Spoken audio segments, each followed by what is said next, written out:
At the beginning of the year, I had attending the Ocean Gran Fondo in Panama as an event on my bucket list. It is an epic adventure where we ride 67 miles from the Atlantic coast to the Pacific coast and climb about 3,600 feet of elevation. The beauty of this ride is that Panama is a tropical rainforest and the ride goes right through it. I previously posted a video of raw ride footage that I will link to. But in today's video, I'm going to talk about the logistics involved in this fondo as well as my equipment choice, and lastly, I'll summarize what the event was like. Good morning, it's the day of the event. I didn't want to film while I was in the room getting ready because Betty is still sleeping. It's 4 a.m., buses are here to take us to the other side of Panama. Jaime and Tracy, I forgot her name.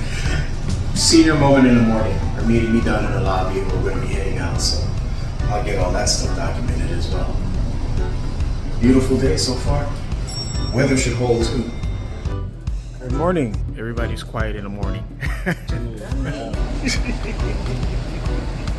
Yep.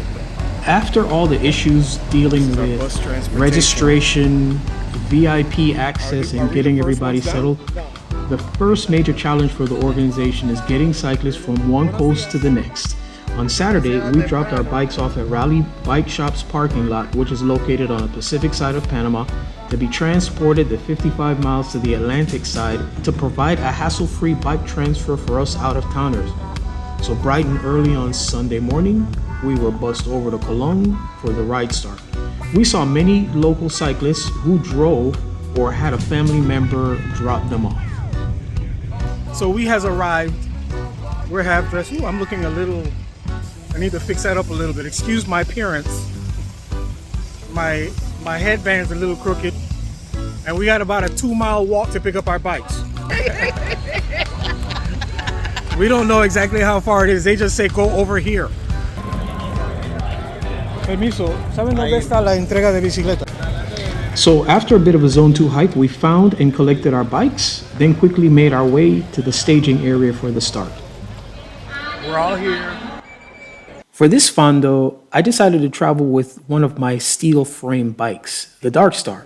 I have featured this bike in many videos on the channel, so I'll post a link to those.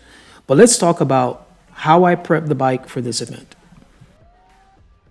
Obviously, in any epic adventure, the whip one rides has to be taken into consideration. And I'm very excited about being able to ride the Dark Star in Panama on this epic adventure. And I've made some changes to it, and I'm excited about having an opportunity to test some of the things that I have on this bike.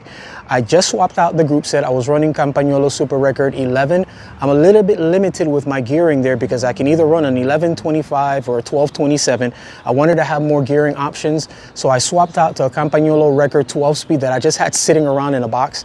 So now I'm able to run an 1129 in the back, and of course coupled with the Magene crank-based power meter, which is a 5236, is going to give me all of the gearing options that I need. I also swapped out the handlebar from the Dedachi Super Leggera, which has 130 drop, to a bar that has 125 drop, which allows me to get into the drop better for those sweeping descents. Of course, I'm running my trusty Cell Italia SLR Boost Kit Carbonio with Dedachi Super Leggera seat post.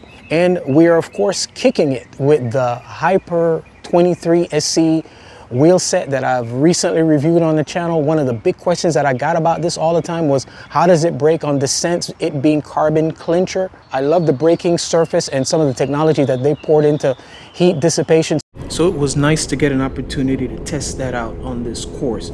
The bike weighs right at 17 pounds with power meter pedals and ready to go. On the flats, it goes along quite nicely and tracks straight and true. This course was very undulating, just constant up and down. So I wasn't able to get into a rhythm like what I'm used to. And now I don't mind climbing at all, but I prefer long sustained climbs instead of short punchy ones. I tried to keep my climbing power between 150 and 180 watts, just being conservative. Then I'll do 120 to 150 watts on the flat bits. As expected, the bike climbed well and transferred my power efficiently. Descending was a joy, and I wish there were longer, more flowy descents, because this bike feels really great going downhill. Now for the $1 million question, how were the carbon clincher rim brakes on this course?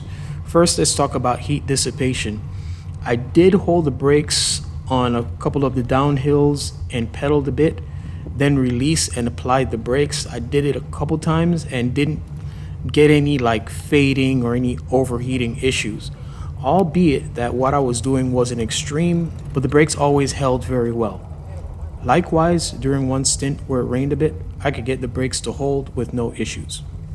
The one issue of preoccupation that I had on this ride was the location of my riding partners from South Florida, Tracy and Jaime. So we've done 14 miles so far. Jaime and Tracy are behind me somewhere, so we're 30 miles in.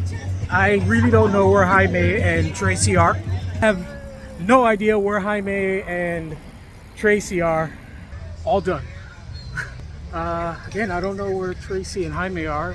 Listen, I just rode over the Panama Canal on a bike.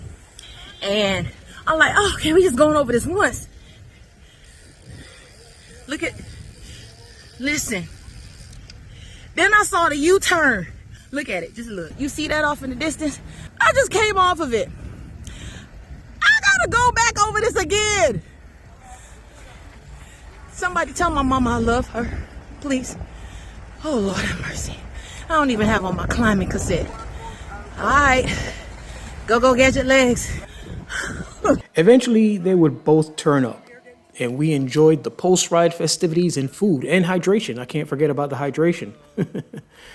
Anyway, the next few days in Panama, Betania and I spent some time sightseeing and enjoying the canal and the local folklore.